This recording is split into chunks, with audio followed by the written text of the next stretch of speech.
নাটোরে একটি ভিডিও দেখলাম যে অন্ধ মানুষ বাঁশ ধরে লাঠি ধরে কারো সাহায্য না নিয়ে মসজিদে যাচ্ছেন এবং তিনি নাকি আজানও দেন, মসজিদে 5 ওয়াক্ত নামাজও ঠিকমতো পড়েন। দেখে মনে হচ্ছে বয়স একেবারে কম না, শতবর্ষী হতে পারে। অন্ধ একজন মানুষ রাস্তা পারাপার হতে পারছে না, চিনছে না, জানছে না, আপনি তাকে সহযোগিতা করলেন। সাহাবীদের আখলাক।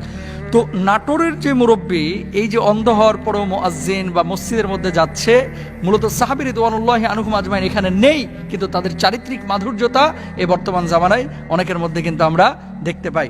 সুতরাং সুস্থ সবল মানুষ আমরা যারা এই দুনিয়ার জিন্দেগিতে জীবিত আছি, নিজেদেরকে অপরাধী মনে হয় না ভাই অনেক সময়, যে আমি সুস্থ হওয়ার পরও কেন আমি মসজিদে যাচ্ছি না, কেন আমি জামাতে যাচ্ছি না?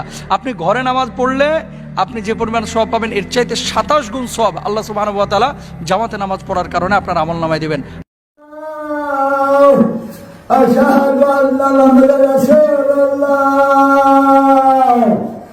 হাইয়া আলাস সালাম হাইয়া আলাস সালাম হাইয়া আলাল ফালাহ হাইয়া আলাল ফালাহ হাইয়া আলাল ফালাহ।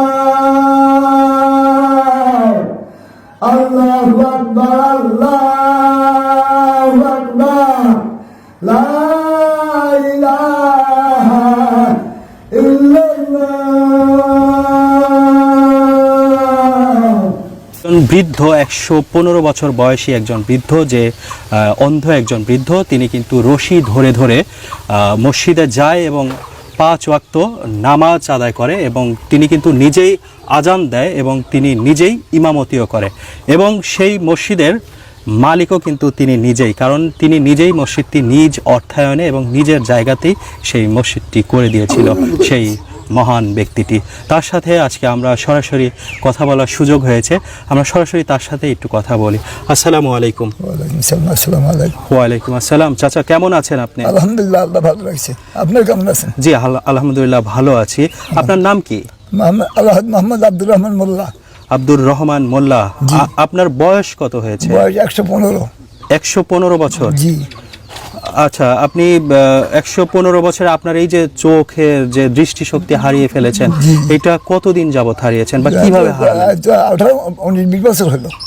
এই যে 115 বছর বয়স আপনার, আপনি যে প্রতিদিন 5 ওয়াক্ত নামাজ আদায় করতে এই রশি ধরে ধরে যান। জি। আচ্ছা, এইভাবে আপনার প্রতি 5 ওয়াক্ত আপনার যেতে কি কোনো কষ্ট হয়? না, কষ্ট হয় না। কষ্ট হয় বটে, কিন্তু কষ্ট মনে হয় না। আমি শান্তি পাই না, আমি শান্তি পাই। আরো শান্তি পান আপনি? জি আলহামদুলিল্লাহ। আচ্ছা, ফজরে যখন যান তখন তো আপনার সাথে কেউ থাকে না, রাস্তা পার হতে আপনার মনে হয় একটু সমস্যা? রাস্তা পার হতে ধরে দাঁড়া থাকি, যখন গাড়ি যায় সাউন্ড শুনতে পাই তখন দাঁড়ায় থাকি। তার গাড়ি যাওয়ার পর একসাথে 2-3 দিন 4 দিন চলে যায়। তারপরে জিজ্ঞাসা করি প্রতিগুলোকে, এবার গাড়ি আসে, বলে যে না এখন গাড়ি নাই, তখন পার হই। আচ্ছা, এই মসজিদটি আপনি তো নিজেই নির্মাণ করেছেন? জি, আমি আপনার নিজস্ব অর্থায়নে? জি। এটা আপনি কি উদ্দেশ্যে করেছিলেন? বলছিলাম যে এই আমার এই গ্রামে, আমার বাড়ি হলাম মধ্যপাড়া, উত্তরপাড়া একটা মসজিদ, খুতবা পাঠের মসজিদ আছে। তো ওই মসজিদে কেউ এই পাড়া থেকে নামাজ পড়তে যায় না, নামাজ পড়তে যায় না। জায়গাও আপনার, মসজিদের নির্মাণ ব্যয়ও আপনার, মসজিদের মুয়াজ্জেমও আপনি, মসজিদের ইমামও আপনি। ইমাম আমি সবসময় করি না, ওই যখন আমার ছেলে থাকে আমি আলমের কাছে পরামর্শ নিয়েছি। বড় আলম বলেছে যে আপনার যদি কালে ছেলেরা কি প্রত্যেক লোক যদি জানাশোনা থাকে তার দিন আমার ইমামতি করাবেন, আর যদি না থাকে তাহলে আপনি নিজের নামাজ পড়বেন, আর অসুবিধা হবে না। আচ্ছা, আপনি তো হজ করেছেন? জি। কত সালে?